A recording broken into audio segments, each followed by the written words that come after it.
Hey, this is Jonathan Gilliam. I'm about to start the show, and I want to give you your tasking for the day.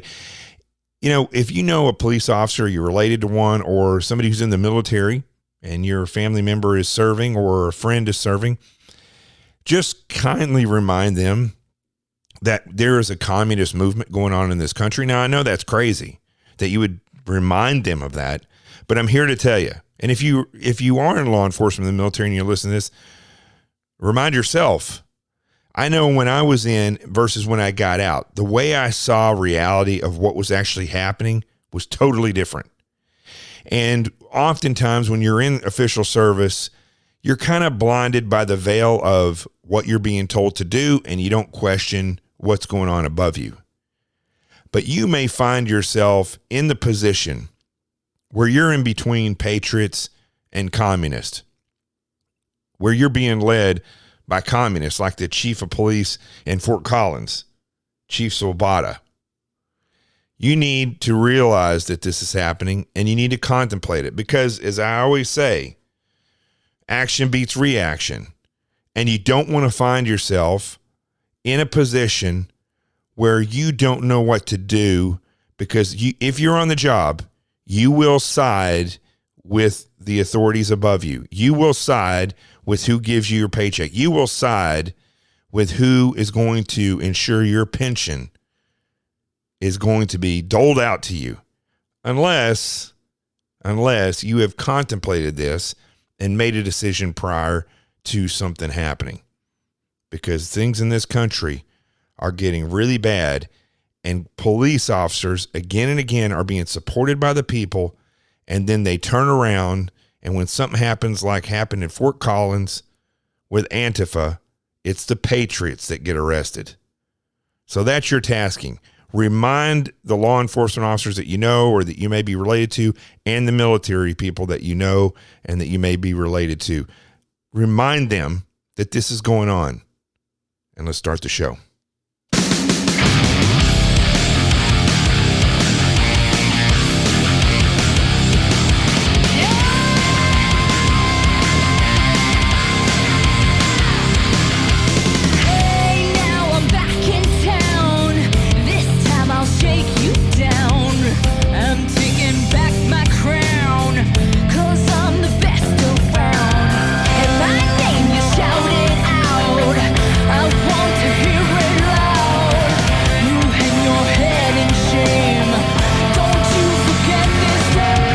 This is Jonathan Gilliam back on the Experts Podcast.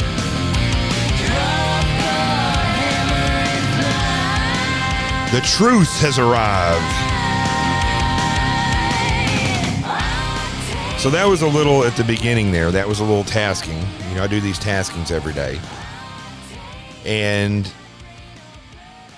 I've just gotten to my wit's end with seeing what's happening. And I've been warning for a long time, not just on this show, but to law enforcement officers and military personnel that I know about what's going on and about what I saw when I was in versus what I saw when I got out. And I can't seem to say this stuff enough. I'm always surprised when they say, well, you know, like my buddies that I was telling about when Comey was head of the FBI. And I was telling them, watch what's going on. You may actually be following, or your boss may be a communist. They may be so far left that they support communism. And sure enough, I had many of them come to me and apologize because they didn't see that. And they appreciated the warning. And I'm just telling you, when you're in official duty, you don't see things quite as clearly as you will when you get out. You're a robot. Let's face it. You're a robot. This is your job. Enforce the laws. You take the emotion out of it. You don't question what you're told. You just do what you're told. And like in New Jersey, where they closed this gym, arrested these gym owners who were going out of their way to do things right, to make sure things were clean, make sure that people weren't getting sick in their gym. But because, you know, their corrupt leftist governor wants to hand down mandates like all these other leftist governors, executive orders that are, you know, technically not law, and where the governors are legislating And in some cases, the legislature is just as liberal or leftist as the governor. But these gym owners, they closed their gym today. The city voted to take away their license for a business. So not only did the guys get arrested for standing up for what they believe in and what was right, they also lost their business because of what's happening. And don't say it's because of COVID, because it's not. That's the excuse that they're making. But if these gym owners and other business owners have shown that they're going out of their way to make sure that it's clean, that these guys had really gone out of their way. They would only let in a certain amount of people in there at a time. They ensured that the machines were cleaned after people went on them. And still, they would not work with them to save their business. They just shit-can their business. And I don't think that this is the way the founding fathers intended this to be. I think that now, instead of a federal government that's tyrannical, we have state governments that are tyrannical, city governments that are tyrannical. We have law enforcement chiefs, like this chief that I mentioned, Chief Swoboda at Fort Collins. Listen, Antifa shows up, right? Antifa shows up at their Back the Blue rally. Of all things, it's a Back the Blue rally. And these idiots from Antifa, I mean, again, it's like ISIS. It's not like you're getting a card, a membership card saying you have now completed training for Antifa. I'm sure they do training because they are very organized. They're way more organized than all the patriots out there. But the patriots are starting to get up. They're starting to wake up a little bit. But these idiots show up where a planned, and I talked about this a little bit yesterday, but these videos are new that I'm seeing now from the chief. I saw a video of how they approach, how the Antifa people approach. It's not like they were on different sides of the road. And I've been to one of these rallies, Back the Blue rallies. Actually, I've been to two where Antifa shows up. One of them in Nassau County, they kept them way away from where the actual event was occurring. But the one in Queens, New York, I mean, they let them stand right there, and there was a fight because NYPD didn't do their job and separate the two groups or not allow. You know, this one group, Back the Blue, had permits. Antifa shows up, or Black Lives Matter shows up. They get as close as they can, and they try to start fights. And they're not worried about getting arrested, these people. I mean, look, in Portland, you have this weirdo prosecutor now who's fresh on the job and is saying that he's not going out of the 500 people there, 550 people that were arrested and all these riots that are going on constantly there. He's going to drop 400 of the charges, and he's going to, out of the 150 left, he's definitely charging 100 of them and potentially dropping another 50 because there's only like about 5 things he's going to charge them with. Everything else they're letting them go. I mean, despite the fact that it's insurrection and should be considered a felony, they're not doing anything. So now we have law enforcement officers, and I'm guaranteeing you that military is going to get involved with this for long. I mean, I don't know. I can't say this enough on this show. This country, this nation is slipping away right before us. And what's shocking to me is that people are just blindly letting it go. And in some cases, look, I have friends. I've lived in New York for 15 years. Okay. I have friends that are liberal, and I can't figure out what people are seeing when I go on their Facebook pages or their Instagram pages, and they're all ecstatic because Kamala Harris is running, or is now Joe Biden's pick for vice president. And they're putting things on there like, I'm so happy to live in New York. And do you all not realize that New York is completely falling apart, that there's junkies, homeless, prostitutes, there's shootings and murder growing at an exponential rate in Manhattan, to the point where on the Upper West Side where I used to live, you can't even just go walk around there. These people do. And I love them. My friends that live there, but do you all not? I don't think they listen to the show, but I wish they would, because they just absolutely refuse to see reality. So all these things, as I watch the news coverage today of Kamala Harris and Joe Biden, I mean, seriously, if you're praising Joe Biden's pick, if you're praising Joe Biden, you don't realize what's happening. If you are still stuck on Republican and Democrat, and you think because you're liberal that you just must vote Democrat because you're liberal, do you even know what that means? Have you even analyzed that at all? Because if you're voting for them, you are voting for extremist people who, well, I know what you say. Well, no. ISIS is an extremist.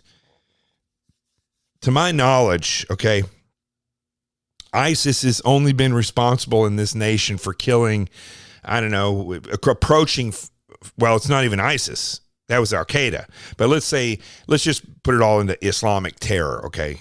Islamic fundamentalists have killed probably 4,000 or more people in this nation. Okay. Just since March. Now, I realize ideological killing is different than incompetent murder, which I guess you could accuse these governors, these Democrat governors, who put COVID positive patients in elderly clinics, who they also were refusing to let family members go visit because they said they didn't want them bringing COVID, taking the chance they'd bring COVID there. It's too dangerous. They didn't want it spreading. But at the same time, they were putting these COVID patients in there. In the case of Cuomo, he went back, reversed the order, and went back through it and made sure that he wasn't going to get sued or that the elderly clinics weren't going to get held accountable. He did that after the fact to go back and retroactively protect himself. That's criminal. That's murder. See, now we're showing criminal intent. So you can say, well, Al-Qaeda or ISIS or fundamental Islam has killed 4,000 people. You can't equate those two things. Look, since March, over 60,000. I mean, look, if it was 5 people that died in an elderly clinic because they put COVID positive patients in there, I would still say it's malpractice. You should be fired and go to jail. But we're talking about over 60,000 Americans, and we don't even know the number of people who were infected by the virus because some of those people were released who got infected. They were released to their families, and families caught it. Whole families caught it. And in cases, some of those people died. And then some of the people who actually caught the virus in the clinic went to the hospital, died there. They didn't even get counted in the numbers of the people that died in those elderly clinics. So over 60,000 people have been killed by the Democrat Party. Now that is just one example of how bad the left is. Let's talk about how they have bastardized and ruined the Bill of Rights. Well, you still have your Bill of Rights. You still have your freedom of speech. Do I really? Do you know how many times a day I go on social media and I'm going to respond to somebody and I just don't do it? I delete the response. My buddy Joe, I was telling you about him yesterday, who was my boss in the FBI, one of 2 great bosses that I had in the FBI, who I used to go take my emails to and say, should I send this? And he would say, no, do not send that. You're going to cause more trouble than you're trying to fix. I have that ingrained in me now. So I go and I look at this tweet or this Instagram. One of the ones that just happened a little while ago, I was going to respond to somebody who put 7 things that every child must hear, and it was like, you're loved, you can do what you want. And I wrote on there, number 8, this is the reason why you just got a spanking, because you were bad. I just erased it. Because I know that there's people out there that are like, you cannot touch a child. You can't do this. You can't discipline. Listen, I got spanked when I was a kid. I got paddled in school. Yes, where I grew up in Arkansas, they still paddled. And you know what happened? Crazy thing happened. learned not to do that again, whatever we did. We became disciplined. And people didn't want to get paddled again because it freaking hurts. But it didn't kill me. I can still sit down and walk. I was a Navy SEAL, for goodness sakes. I did the toughest military training in the world after being whipped and spanked multiple times as a child. Because I deserved it. It didn't handicap me. It didn't cause me. It wasn't like when the instructors were yelling at me, I was laying there in a fetal position saying, don't spank me, don't spank me.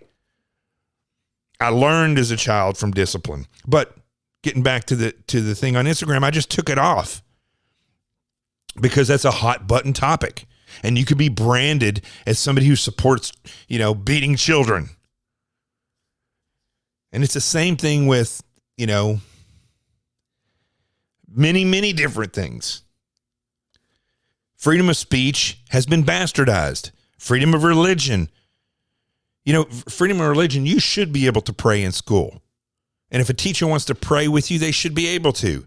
But you can't do that because weirdos have gone out and rewritten the law for freedom of religion to the point where we can't even have our own freedom of what we're going to worship. Look, a perfect example.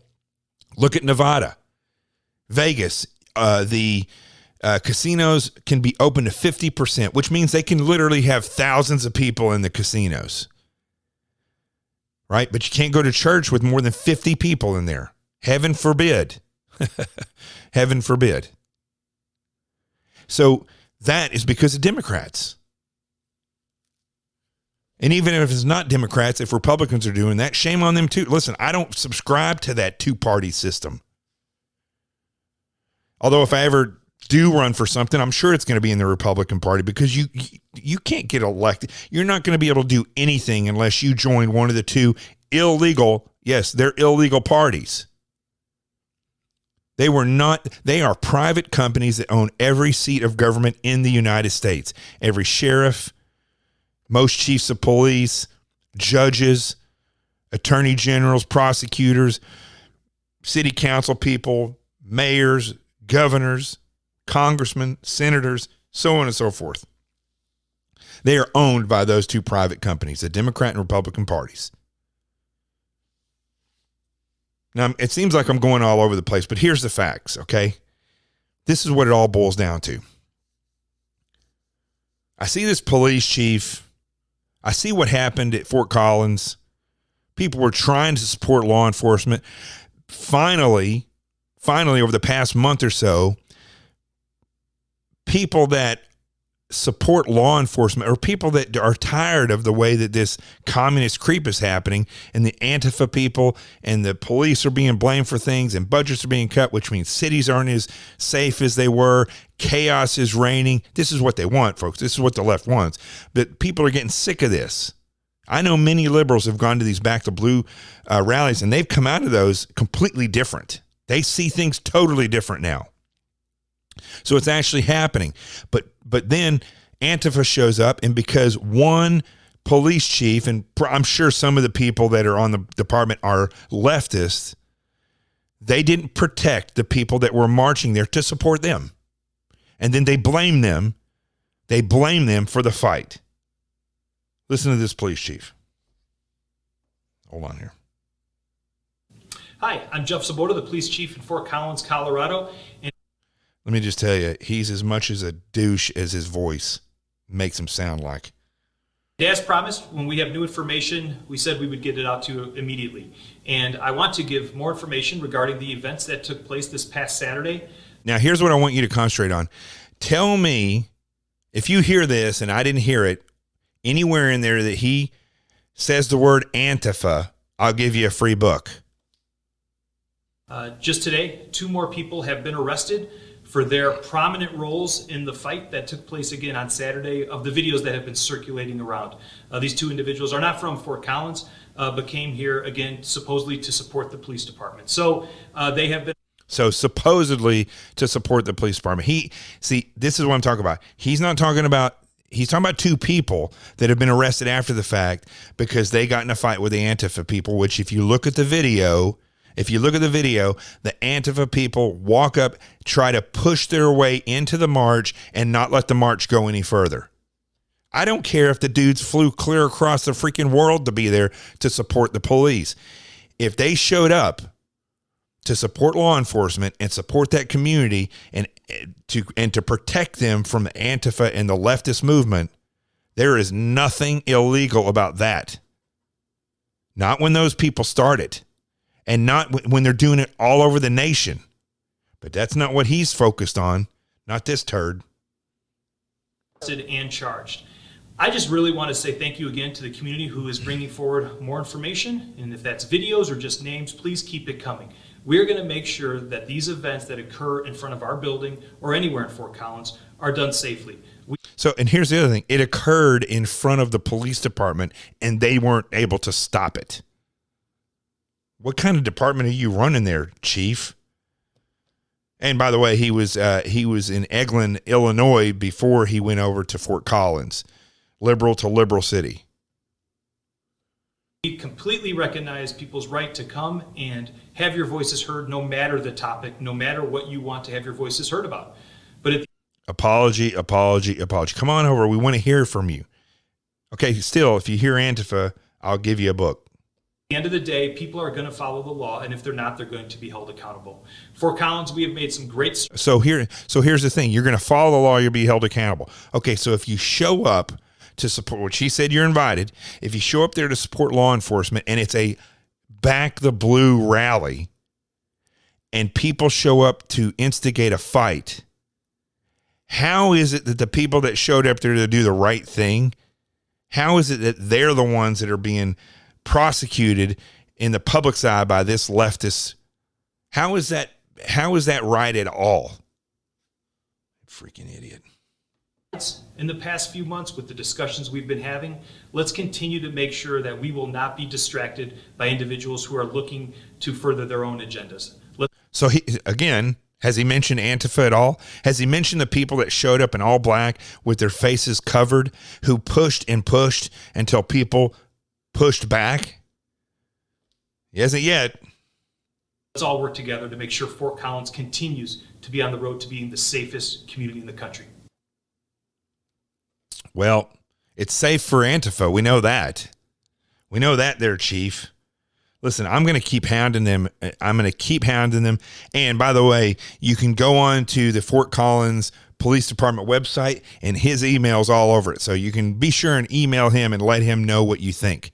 I'd welcome him to come on this show and tell us how he justifies never mentioning these leftist, communist, Antifa terrorists who shoved their way in and started the fight, how he can say that the people who fought back are wrong, how that is justified, what kind of investigation is going on there that they went out and arrested 2 more people. Again, folks, I watched the videos, and there's some videos that show before the fight occurred what was happening. I didn't see any police stop it. I didn't see any police keeping the black-clad, face-covered weirdos away from the rally. I didn't see any of that.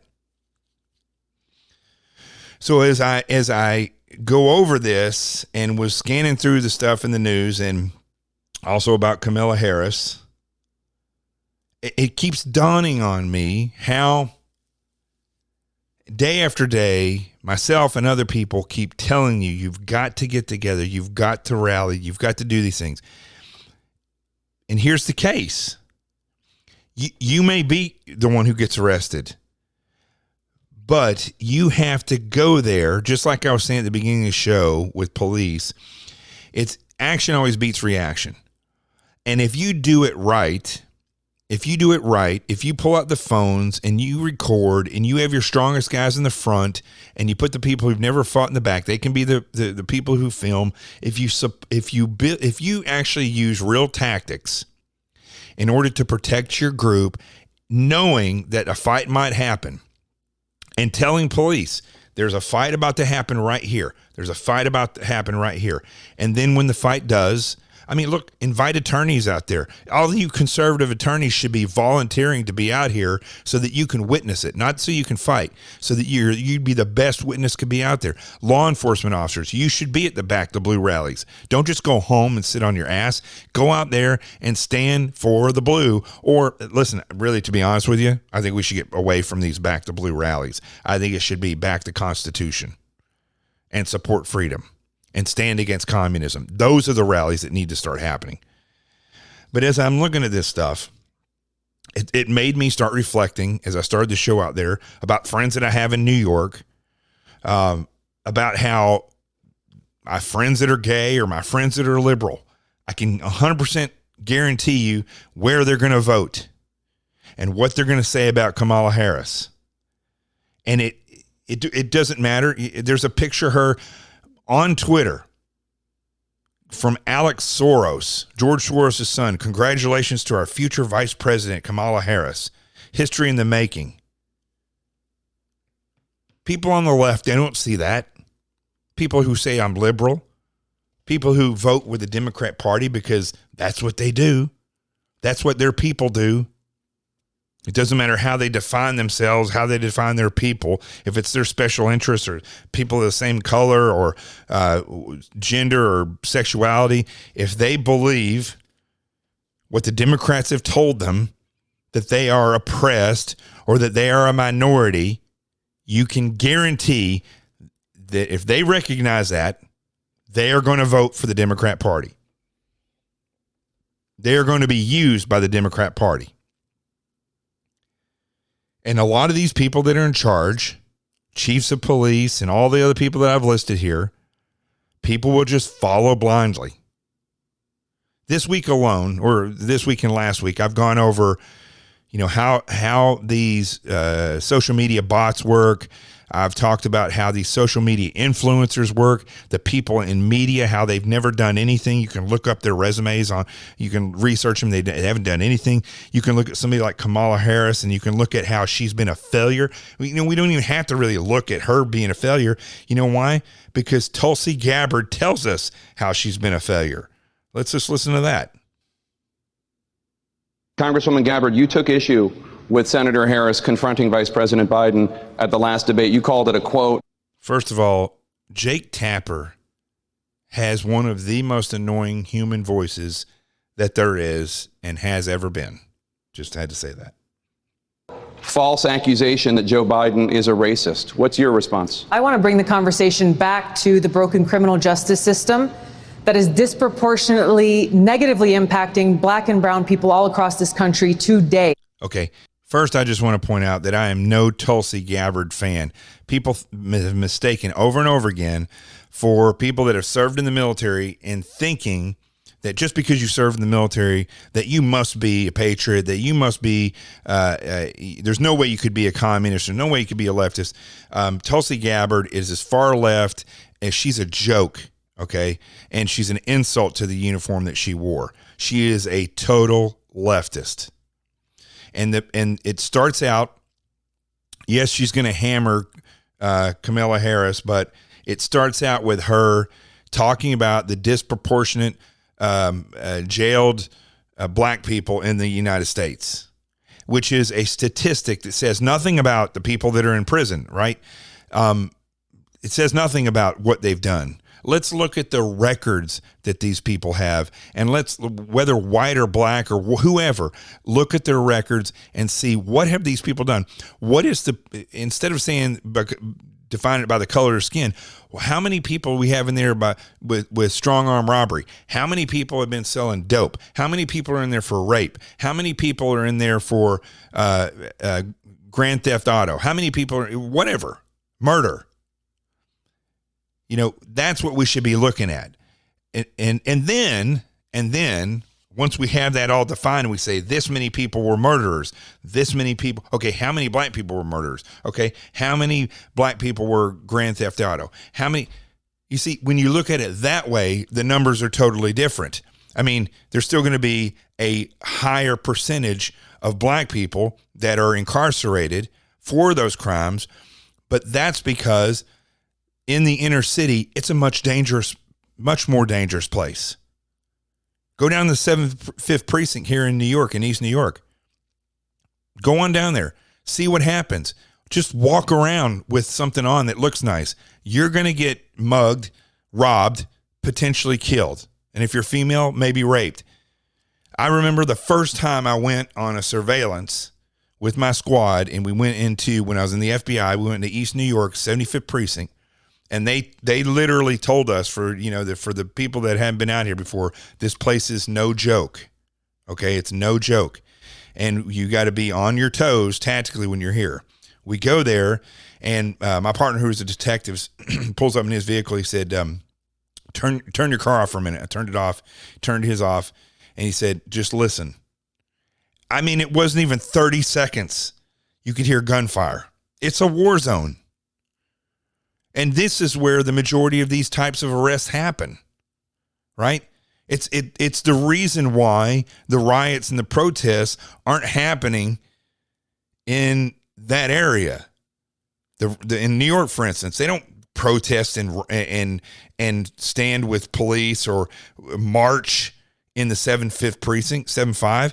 They go down on 5th Avenue where there's Gucci and all these other stores, and that's where they march. And they destroy those places and loot them. Same thing happens in Chicago, happens in Portland, happened all over the place. So Tulsi Gabbard I'm no fan of hers, and what she's spewing right off the bat is leftist crap. But what she says about Kamala Harris is very interesting, because Joe Biden has picked a loser. I mean, look, he's an idiot to begin with. There's no doubt about that. But you would think he would still pick somebody who's qualified to do the job. Obviously, she's not qualified to be president. She didn't get picked. Idiots. Is disproportionately negatively impacting black and brown people all across this country today. Now, Senator Harris says she's proud of her record as a prosecutor and that she'll be a prosecutor president, but I'm deeply concerned about this record. There are too many examples to cite, but she put over 1,500 people in jail for marijuana violations and then laughed about it when she was asked if she ever smoked marijuana. She blocked evidence. You see, let me just tell you my stance on marijuana and drugs. I'm just going to make this public right now. First of all, they're illegal. And I feel the same way about smoking dope or smoking pot or sniffing cocaine or shooting up heroin or smoking meth, right? It's illegal. And if you're going to put your thumb up in the air or flip off the law, I don't care, if it's a drug, a scheduled drug, and you're out there breaking the law, it shows the character that you have. Now, people will say, well, marijuana is, it's good for certain things and cancer and this and that, or I think they're wrong about PTSD, but the fact is it's illegal. And for you to go out and do it in an illegal manner, which if or when Kamala Harris smoked pot may not seem like a big deal to a lot of people, but it is a big deal. Because you're going out of your way to purchase something that could get you put in jail, and you're throwing that risk out there so you can get high. Do you realize what that says about your character? Has less to do with the actual smoking of pot and getting high. Listen, I've been drunk before. I've never done any drugs, but I've drank and been drunk. I've been drunk to the point where I threw up before, and that's horrible. That means I was completely inebriated. I was intoxicated to the point where I could not function. I mean, as most college students have at one point or another. I can truly say that I can count on one hand the number of times I've been really, really drunk. But it wasn't illegal. Okay, so what does it say about the content of my character? It says that I didn't know how to drink when I was younger. It says that I indulged a little bit too much of something that was legal because I had not drank often enough to know that you should limit the drinks to this amount or not drink things that you're not used to drinking. but it doesn't say that I'm a corrupt individual, that I would go out and risk my future by obtaining something illegal to get a high, regardless of how bad it is for you. And that debate is up. I mean, it's not up. I mean, that debate is still out there when it comes to pot. So the content of these politicians who laugh and smirk when they're asked if they smoked pot, or if they admit it, Obama, or they lie about it, Bill Clinton, it just shows you that their character is maligned. It shows that they don't have good character. They don't have good judgment. They would do something illegal to get a high. Okay, so let's get back to what Tulsi Gabbard is saying about Kamala Harris, because the reason I'm bringing these other things up, because these are things that you're never going to hear other news personalities or journalists or media people or people who do podcasts. They're not going to bring this stuff up about individuals and the content of their character. They're not going to dig into it this far. Okay, you're going to hear the same crap about, she's Democrat, or, her stance on the Second Amendment, which I'll talk about that, but they don't ever go into great detail about those things. They're just going to say that she's not for the Second Amendment, that, or what Tulsi Gabbard is pointing out here. But we have to look deep into these things, because the reality is it's deep. The corruption and the nefarious and the unethical people that they are, it's deep. And I know the liberals are listening. Well, okay, yeah, you're just saying that about the Democrats. No. I'll talk about Republicans all day long. John McCain, Paul Ryan, Ben Sasse. I mean, I could go on and on. Worthless. Lindsey Graham, worthless. Trey Gowdy, worthless. And many of them corrupt. Or they're just liars, and they really are part of the left. Anyway, let's go on here. She blocked evidence that would have freed an innocent man from death row until the courts forced her to do so. She kept people in prison beyond their sentences to use them as cheap labor for the state of California. And she fought to keep cash bail system in place that impacts poor people in the worst kind of way. Thank you, Congresswoman. Senator Harris, your response. So there you go. Listen, she sounds drunk when she talks to Kamala does. As the elected Attorney General of California, yeah, man, I did the work of significantly reforming the criminal justice system. Gulp. I did the work. Yeah. Nervous much? And this is the person that he just chose as his vice president running mate. Of a state of 40 million people, which became a national model for the work that needs to be done. And I am proud of that work. And I am proud of making a decision to not just give fancy speeches or be in a legislative body and give speeches on the floor, but actually doing the work of being in the position to use the power that I had to reform a system that is badly in need of reform. That is why we created initiatives that were about reentering former offenders and getting them counseling. It is why, and because I know that criminal justice system is so broken, that I am an I gotta say, one of the things I hate about these debates, and we're going to go all through it again, it seems like it just happened. It seems like 2016 would just happen. But I hate the moderators and the way that they interrupt people when they're coming to, let them go to the end. If they want to wrap it up, say it once, let them wrap it up. I mean, if they go long, like some of these people do, stop them. But first of all, the answers, it's too short. This isn't Twitter. We're trying to find out who wants to lead the free world, okay? They should have less people up there, or they should have it over multiple nights and give them a little bit more time to speak. The other problem is that the moderators have no experience, no expertise. They have no idea most of the stuff that they're asking. They're just personalities. Most of them, when I was going through the names of all of them in 2016, all the moderators, most of them had either didn't go or quit college, which I found shocking. But yeah, it's true. They quit college. I don't think she has anything else to say here. But one thing Kamala Harris is really, really good at is bragging about herself.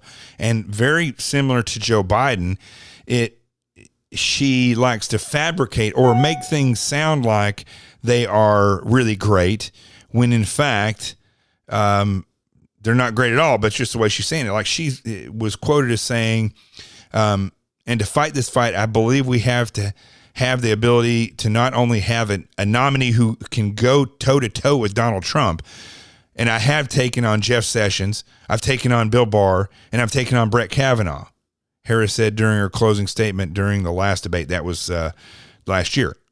Well, listen, all those people that you went toe to toe with, and she was talking about when their confirmation hearings, and she was trying to get them not confirmed. Jeff Sessions got confirmed. Bill Barr got confirmed. Brett Kavanaugh got confirmed. All of them got confirmed. So obviously, when she goes toe to toe with people, which I'm hoping this happens this time, she's going to fail miserably. Which you see it coming. I don't know why he chose her, to be honest with you. I think there's a lot more other people out there could have really thrown a curveball into Trump's campaign, although it'd be difficult to get him out now. But we don't know how they're going to mess with the ballots. That's I've already talked about that. It's a whole nother show. But I do want to cover this real quick before we actually tell you what. Let's go to a break real quick. I'm going to come back. I want to talk about Kamala Harris as far as the Second Amendment goes, and then I want to talk about the squad because I hate to tell you, folks, but the squad, they didn't go away. They all won their primaries.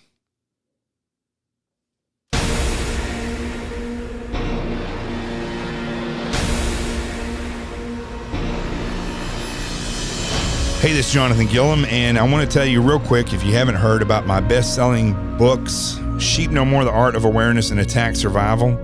It's 2 workbooks. Workbook number 1 is the threat assessment workbook, and workbook number 2 is the defense assessment workbook. And then, yes, I have a children's book. It's called The Adventures of Team Little Bigs, a parent's book for children. Now, let me tell you why all these are important. Because right now, as you know, the country and the world is going completely crazy and becoming more violent. With violence is going to come increased possibilities of attack. Now, one of the things I talk about in these books is always focusing on the possibility rather than the probability. So when we look at Sheep No More, The Art of Awareness and Attack Survival, the first half of the book teaches you how attackers look at you and how you can look at yourself in the same way with the same mindset. Once you get that understanding, the second half of the book teaches you how to use that in a very interesting way with stories and different things. It teaches you how to use that information to build your defenses, because that's what we do in the military and in law enforcement if it's done correctly. We look at how the attacker looks at us, we use that to build the defenses. That's why the workbooks, number 1, the threat assessment workbook, it goes right along with the first half of Sheep No More. The second workbook goes along with the second half. So you can do your own threat assessments on paper, then take that information from the attacker's point of view and apply it to building better defenses in workbook number 2. There is no other system out there. Most people, if you have a business, would spend thousands and thousands of dollars to have companies come in and do this for them. You can do it yourself. Business, home, family, whatever, school, can be done. And The Adventures of Team Little Bigs, a parent's book for children, it's a book of pictures with lessons built into the pictures of safety, awareness, and communication. And the parents go to teamlittlebigs.com where the lesson plans are. You give the book to the child, they look at the pictures, and you teach them as they go along. Well, I got the whole family covered, your business covered. I've got your entire life covered, because this is how you secure your homeland. Sheep No More, The Art of Awareness and Attack Survival. It's 2 workbooks, and The Adventures of Team Little Bigs, a parent's book for children. And let's get back to the show.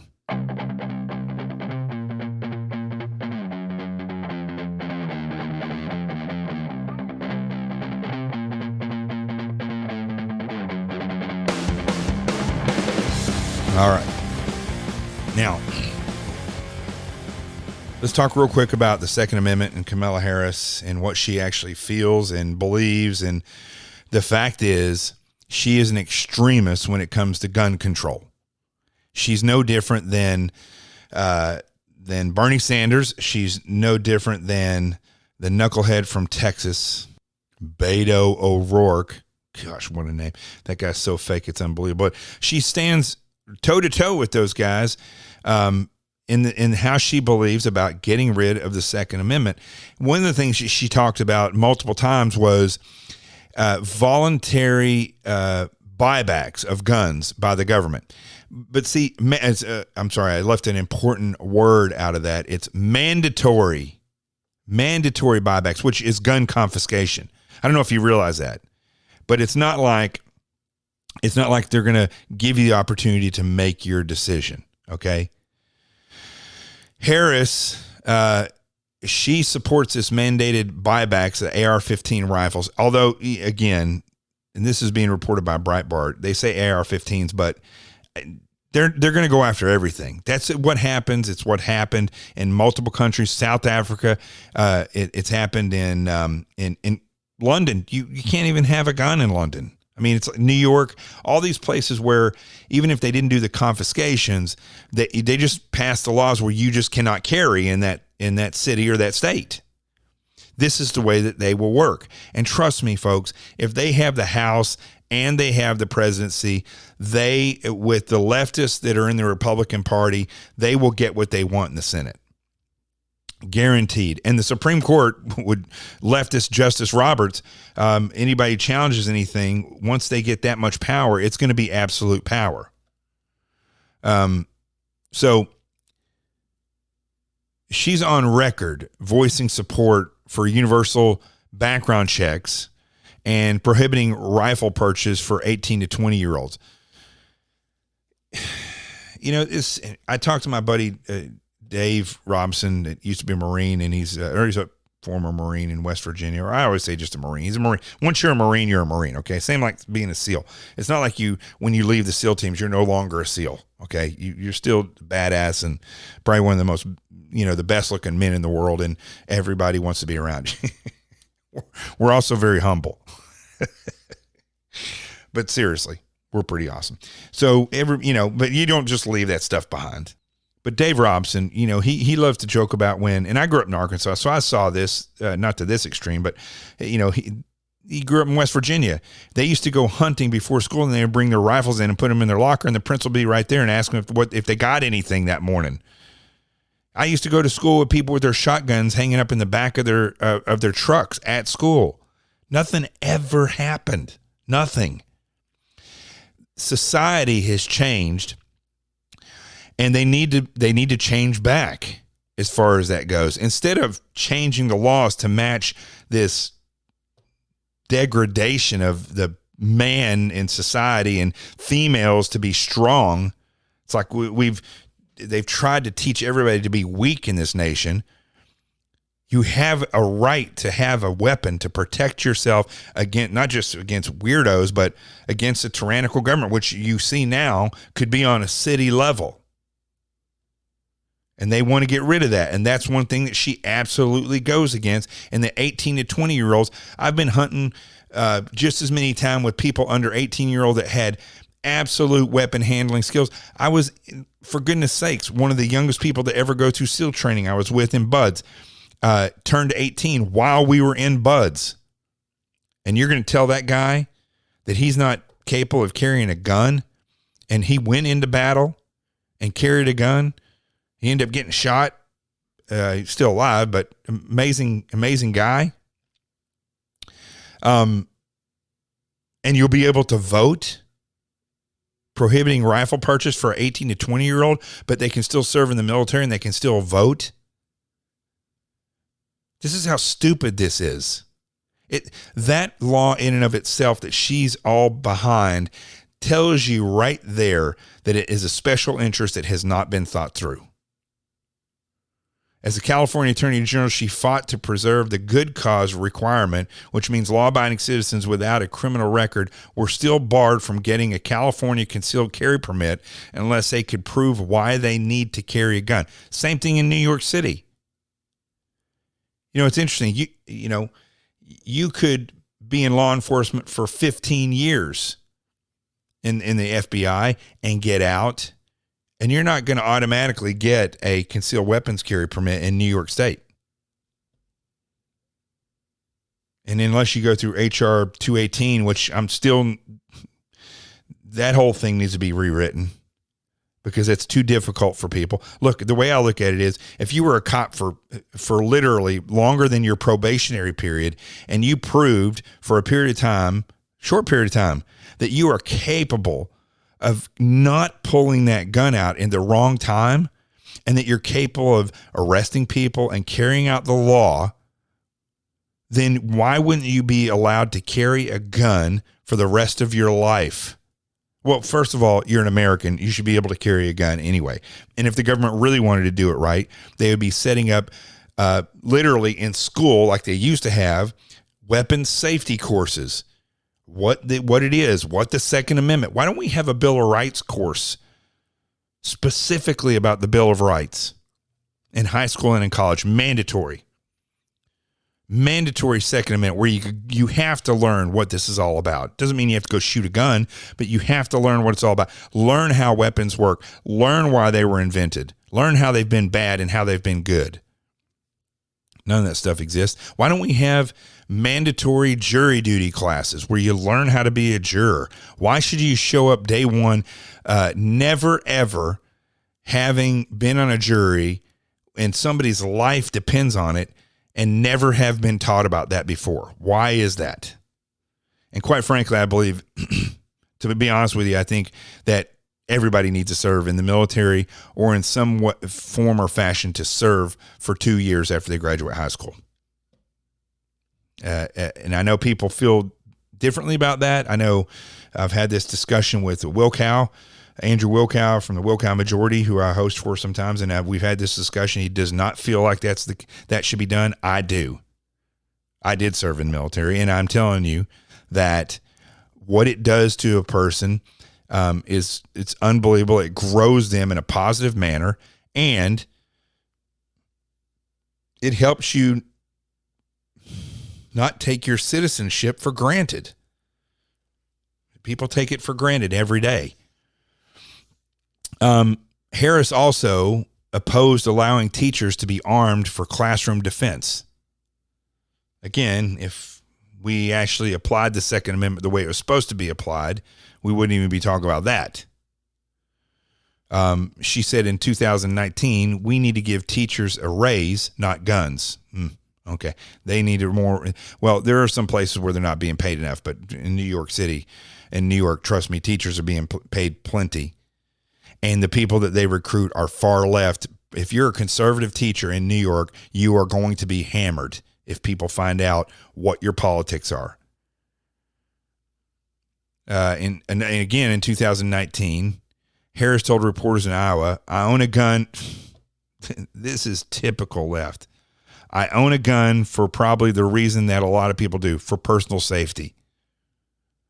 But yet she doesn't believe that you should have the right to carry one in California. Let's see here. I'm just looking at what this actual article is saying here. In 2020, Breitbart reported that Biden used a speech in South Carolina to warn gun manufacturers, I'm going to take you down. Kamala Harris is right there with him. They're going to make sure, if they get in, that firearms manufacturers are blamed for the death because a human being took a gun and made a decision of what to do with that. Had nothing to do with the firearms industry. There's certain protection. He said he would remove protection of the lawful commerce in Arms Act protections. So he's going to get rid of that so they can be sued, because that protects them from frivolous lawsuits like that, what I just mentioned there. He says it was a mistake to give gun manufacturers that loophole. And let's see what else here. Anderson Cooper asked him in 2019, so to gun owners out there who say, well, a Biden administration means they're going to come for your guns, Biden replied, bingo, you're right. If you have an assault weapon, the fact of the matter is they should be illegal, period. Spoken like a good communist. Which, speaking of communists and leftists, This is the last thing I'm going to say about today. The squad.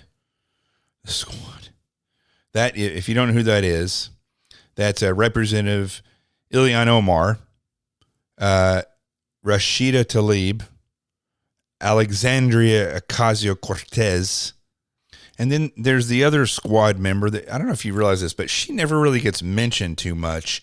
That's Representative Ayanna Pressley, Democrat from Massachusetts. She doesn't really get mentioned a whole lot, but it appears that they all won their primaries. I thought Ilhan Omar was not going to win hers. They kept reporting it as though she wasn't. And a lot of times I think the news will do this so that her supporters will go out and vote, because like Ocasio-Cortez, when she won her election, she only won it by 18,000, not won it by 18,000 votes. Only 18,000 people in her district came out and voted. This is a district with millions of people in it. That's it. So that just shows you the reality of what they're doing and what the voter base is, and how people just are not going to the polls. People in a lot of these areas where Ilhan Omar or Ocasio-Cortez is at, it may be an inner city or it may be a impoverished area. People just aren't going to go vote. They're not. So if you thought you were getting rid of them, you're not getting rid of them. They're still around, and they're going to be around for at least 2 more years. Well, that's if they win. Now they're in their primaries. They won their primaries, and chances are these women are going to win. Chances are. Oof. That's just scary. One last thing I want to say, okay? Well, there's 2 things. One last about politics. Sarah Palin, this is being reported in the Sun, the U.S. Sun. Sarah Palin offers advice to Kamala Harris as she follows her to become the 3rd woman to appear on a presidential ticket. And I read through this, and I'm thinking to myself, what in the world is Sarah Palin doing? This is not a time to open your mouth, Sarah Palin, who, I've always had respect for her. I mean, I don't know her. I got interviewed by her once because she filled in for somebody. But this is just stupid. I tweeted out saying that this is like Sarah Palin offering Ilhan Omar advice because she wanted to take over ISIS and be the head of ISIS. Why would Sarah Palin come out and do this? But see, this is exactly what I'm talking about. This is where, whether Sarah Palin is a leftist, or if she is a rhino, or if she's just stupid, I don't know. But these are people that we are literally in a civil war. My buddy Louis Gohmert, I've said this many times, Congressman Louis Gohmert said that he goes into a civil war every day in D.C. It's just, we're not at guns yet. Hopefully it won't come to that. But does Sarah Palin not realize that in order to make headlines, she's going out there and saying this stuff? I mean, it would have been great if she said, I have nothing to say to Kamala Harris. If, President Trump wants to have a female instead of Mike Pence, I'll give her advice, but I'm not saying anything to this communist. I mean, I would have been like, holy cow, that's awesome. But no, she's given some advice to her about not trusting people and staying with her group and yada, yada, yada. This is how ridiculous this has come, folks. Again, listen, I'm going to be honest with you. It's hard for me to do this show. I sat here, and the reason why I said I was going to do it at night, I sat here literally all day trying to figure out what I'm going to talk about, because I feel I'm not a fake person. And when I hosted radio shows and did TV, I always made sure that I was bringing what needed to be the truth that needed to be heard. But I feel like this is a broken record that I'm saying again and again every day. And it is difficult for me to do this, because I'm not just out for ratings, and I'm not out to become famous. This is, we're in a real predicament here. And I feel like that the people need to see what's going on. And it's difficult for me to say the same things over and over every day, but this is what the news is. It's the same turd repackaged every day. And so when I break it down, I get a little bit unemotional about it. And when I say unemotional, I get to the point where I'm like, maybe I should just wait a day. But I know you all need to hear this stuff, and you need, in your tasking, you need, the truth needs to be heard from somebody who understands what's going on. So I do the show, but it does get a little difficult. But listen, my problems are nothing compared to a lot of people. And there is, and I told somebody reached out to me on Facebook. Again, listen, you direct message me on Facebook, Instagram, Twitter, even LinkedIn. If you direct message me, if I'm not having too busy, sometimes I get busy days where I'll have 100 people message me. Often if you hear me hosting a nationally syndicated show, for instance, or on Sirius, I'm going to get a ton of direct messages that day. Not a good day to write me. But there's days, if you put them in there, I'll eventually try my hardest to get to them. And one of, I don't like to call you all my followers. One of the people that follows my page and listens to the podcast has been having issues, like so many people have, with parents. A lot of parents passing away right now or sick, and a lot of people that I've talked to, that I'm very close to, have had terrible times. Not just in death, but the fact that people are locked up and can't do anything. This is oppressive. This is true oppression, what you're feeling right now.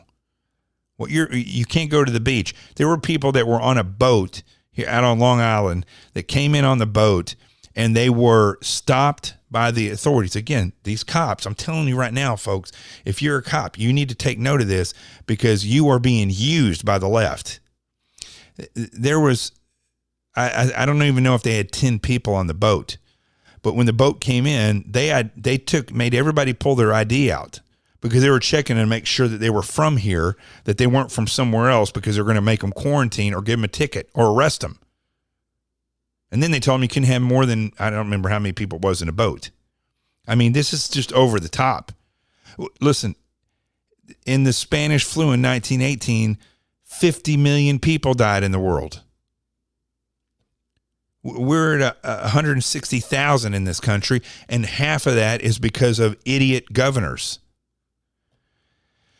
I had it, okay?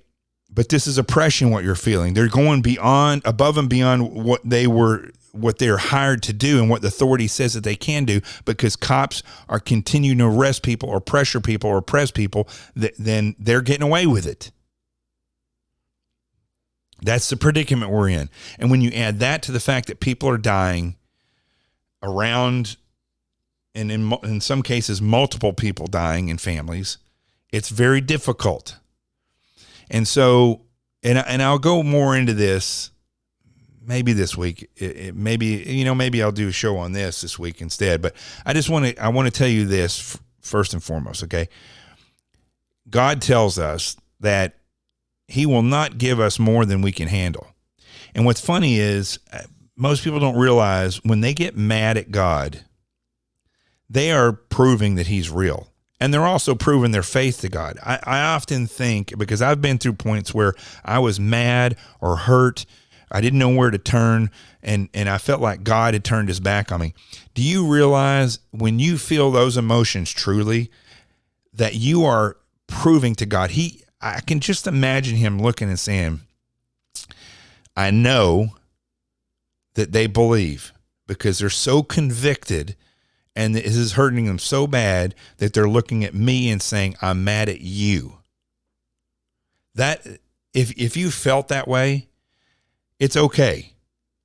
It's okay that you blame God or that you're mad at God. It's okay. Because the reality is, you're proving to yourself that you believe in Him. And although you may not have a clear understanding of what's actually occurring because you're in pain, the fact is, when you are in pain, you are closer to God than you will ever be. That's one of the reasons why I love ice baths so much, because I go sit in these ice baths and I just go into this different mindset. And all I'm thinking about is breathing, who I love, and God. Really, it's just breathing and God. I mean, that's pretty much it. But you have to realize he is not going to, yes, he is a he. He is not going to put you through more than you can handle. And time after time after time, those who have faith, when they feel they're at their breaking point, it goes a little further and then they get a break. And people say, well, why? Why do we have to go through this stuff? Well, I've talked about this before on this show, that you're only here for 70, 80 years at the most. Every once in a while, somebody gets to live into their 90s or 100. If you're born into a world that is this unique and ethics and morals exist, and you look throughout history at everybody who's ever lived, they all face certain things in life: happiness, sorrow, fright, anger, joy, giving a lot of the times, or receiving. Whether or not God exists, many of the times understanding faith and how it varies from hope and love and what these things are about. You see, these are points in your life that you go to. And I've had this discussion with a friend before where we were discussing about, do you have free will? But if you have free will, why do you come to these points? Well, that person had never been in the military before. But the military, remember, I always say that humans do things instinctually because they were creating God's image. So the instinctual things that we do, sometimes not even realizing it, are going to be because we're mimicking God. When human beings made boot camp or SEAL training or medical school, architecture school, law school, apprenticeships, the things that you go to or you go through at that point, there's always the beginning training, the basic training. And you go through a series of tests, but you have your own free will to be there. You have your own free will to react and to feel bad and to feel good. But these challenges are going to be there. And then when you get out of that basic training, that is when the real training occurs. Everybody's ever been through Army, AIT, after boot camp, you understand that. When I was a SEAL, I went through SEAL training. I went through officer candidate school. Right after officer candidate school, where I was taught a basic set of skills: how to be an officer, how to, although I've forgotten a majority of that stuff, how to captain a boat, how to march, how to do a drill, how to have discipline, how to task organize. Believe it or not, the people that know me, yes, I did learn time management there. But these were a finite set of skills. But ultimately, we're proving that we can be trained, that we can be trusted, and that we won't quit. Now, we mimic what God does unknowingly. And there's a reason why anywhere in the world, when you go and you go to a specialty school or you go to military training, it's going to be set up in the exact same way.